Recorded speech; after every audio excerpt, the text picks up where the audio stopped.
See if we can get situated here. So we good enough on the light? Not too bad. Hi, this is Jack Vaughn for Great Comic People, and today Jake Vaughn is with me, and we've got a lot to talk about. So let's jump right into it. Hey, before we actually get on the main topic, I know that you've been reading a book that it includes both Will Eisner and Frank Miller. And can you give us a rundown on what that's about? Sadly, I don't know the title of it off the top of my head, but I'm sure if you Google it, you'll find it. It's just recorded conversations between Frank Miller and Will Eisner about their contributions and their views on the history and business and politics of the comic book industry. Any high points? What kind of a business is it? I just started, so I couldn't tell you. Did they don't did they trade any tips? I just started, so I can't tell you. Okay, well we're gonna come back to that after you read some more, or maybe even finish it. Let's go to the big news, which is the death of Stan Lee, from the front page here of New York Times about a week ago, right under the terrible fire from California, and really sad up in paradise.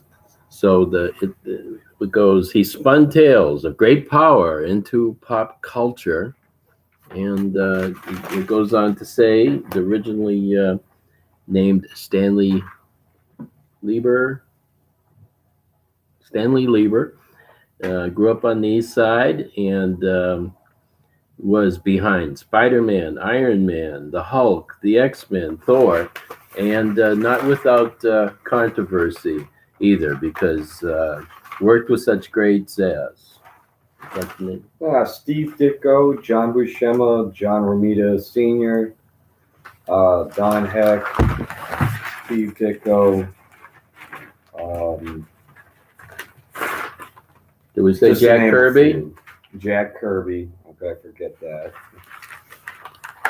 And so, what's your measure of his magnitude? How would you describe his contribution to what we know has become a pretty big thing, Marvel Comics? He's definitely contributed probably I'd say more than most to not only the art form but the industry as well.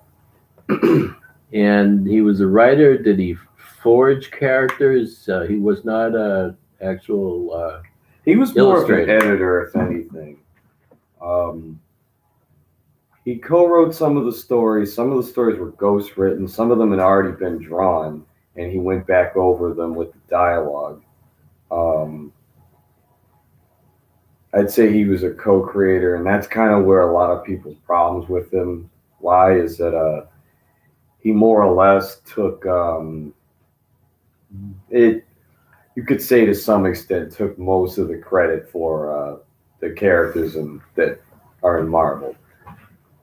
Okay, and so who? Look, let's take Spider-Man. Do you have a sense of who we consider the true creator of Spider-Man, and uh, what the role of Stan Lee might have been there? I mean, I have mixed feelings about Spider-Man because to some extent it's kind of Steve Ditko's character too. Because I mean, if you look at the early years of Spider-Man when those two were the creative team, Peter Parker, bore quite a resemblance to Steve Ditko. Um, and I mean, there's only maybe two pictures of Steve Ditko that are known. Is that For the right? most part, yeah. But both pictures, he looks exactly like Peter Parker, Yeah. glasses and everything. Um, I mean, I think, and some people will like to argue that like he really was like the creator because he came up with the costume and everything, or at least drew it out. Stan Lee claims that he came up with the look, the persona, and then Steve Ditko drew it out. Once you say Spider-Man, that opens up a door. Once you say he can stick to walls and swing with webs, that sort of sets the tone. Yeah. The only reason I debate that to some extent is because even after Steve Ditko quit Marvel, I want to say, I mean, kind of to, Spider-Man took a completely different turn. When Steve Ditko was the artist, Spider-Man was generally I want to say, more of a misfit. He was a bit more secretive. And you got to be privy to His inner thoughts. Or his double life to some extent. And I mean, he was like a family raised by a lower middle class or working class family. But I want to say, and even the villains during those years were all strange misfit characters. He lived in New York.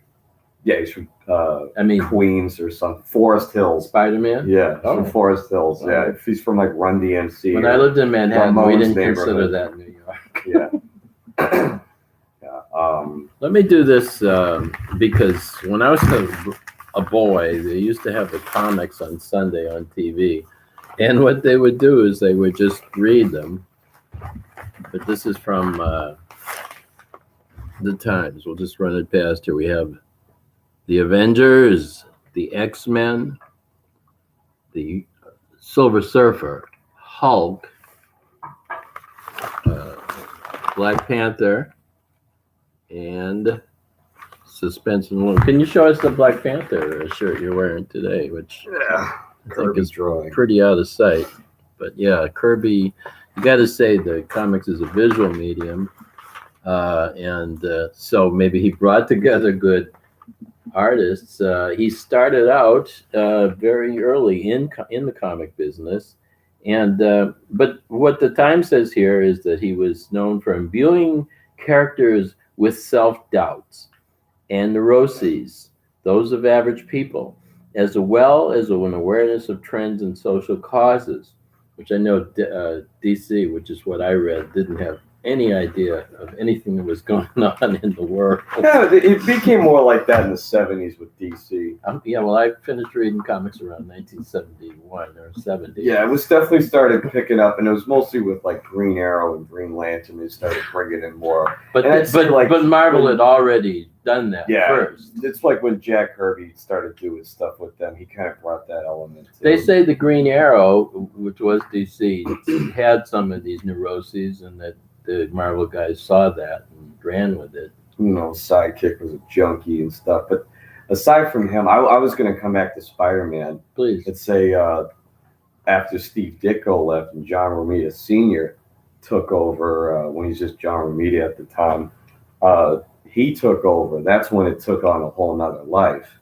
And he went from being a misfit high school student to a struggling freelance photographer who still had aspirations of being a scientist, but he also had to juggle taking care of his girlfriend, Gwen Stacy, and then Mary Jane. They started bringing more characters, like Robbie was a black character in the comic. He also, his whole look changed. He became more, they made him more of handsome. He was more fit. He was more popular with women on his campus. I mean, it just completely took a new life. And I mean, for all I know, Stanley could have taken some of his early experiences in the publishing industry or print, could have put it in that story as well. So I think even Stanley still kind of had his own life in Spider-Man. I guess the comic book house he started with was called Timely Publishing. Yeah. Did you want to show some of the things you brought along today? I can get to them in a minute. I think Fantastic Four is his other really good one. Do we have any? No, I don't have any. But that's one where he really put a lot of stock into the story, the characters. a lot of his style is in it, where they'll deal with say personal issues on an individual level. A lot of his writing style, because he was big on alliteration, is in it. I think at that point he started coining catchphrases for characters and catchphrases for the company. Yeah. And that's the late '60s. He followed that up though with Thor, which I think could be. I would consider maybe Stanley's possible. Bring it a little closer. These are some of our precious Thors. Might be considered as magnum opus in some respects. I mean, I also consider it one of Jack. And what's the billing on that? Stanley, Jack Kirby, and Vince Colletta, and Artie Simek. What did Vince Colletta do? He was the inker. But I'd say that was definitely one of his bang pieces. But Jack Kirby's as well. I can't remember exactly when he retired from writing. And just became an editor. Yeah, he was just editing. That's why some of the quality of the stories was kind of, because he's probably editing all these stories on top of writing some of them. He had a TV show on cable. Is that?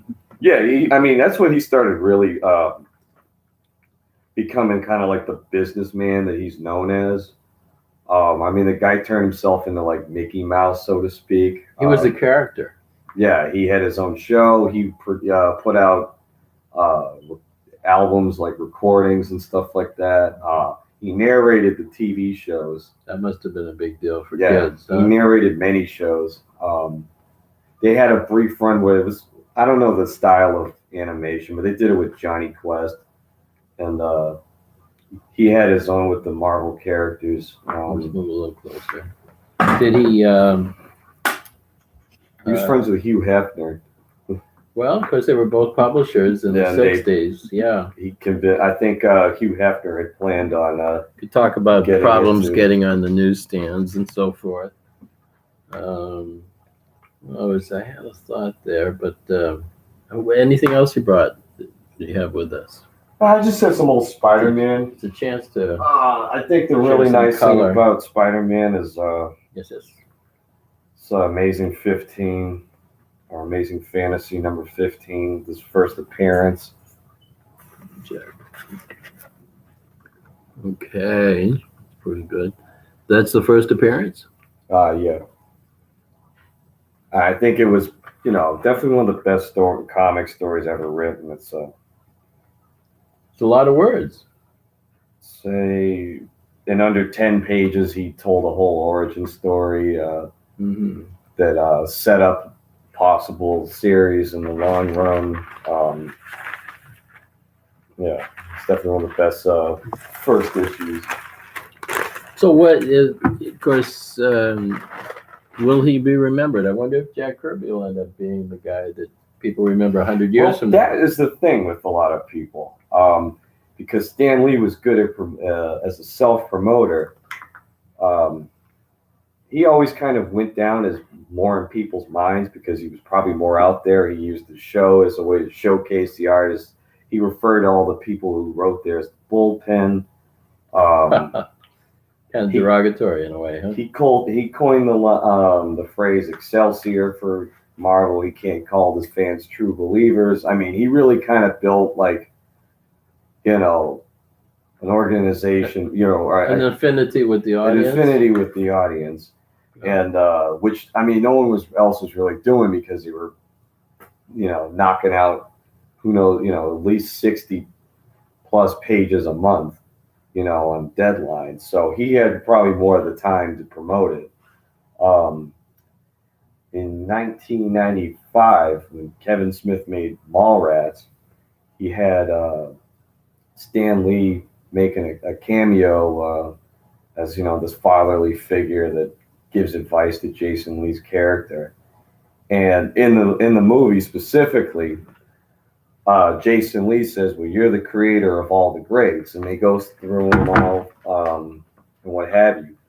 That caused a lot of controversy because a lot of people started to think that, Well, maybe it was just Stanley, and some people in the comic book industry had started speaking out, saying, "Well, this is not very fair that Stan Lee is getting all this attention and treatment, and you know, Kevin Smith for leaving that out. I mean, they were always good friends too." Well, he moved to Los Angeles, and he didn't really necessarily have much to do with all the movies that have made so much noise besides money lately, but he sort of did move things from the east to the west in that regard. Yeah, I mean, it's funny how he's always been the forefront for that company, and I can't say anybody else in comics has ever done that. A lot of people who've had their own companies like Troma and like Hugh Hefner have actually cited him as an influence. Yeah, and they're friends with him as well. kind of like a mogul or But I don't think anybody. Well, a media mogul. Eric Larson, I would say, kind of took over with Image, but like that was a conjoined effort with ex-Marvel artists, so that's a little different. But I think Stan Lee is the one that really kind of just kept it going till I don't know what year he retired. I want to say he left in the 70s, and Jim Shooter became A long time ago. But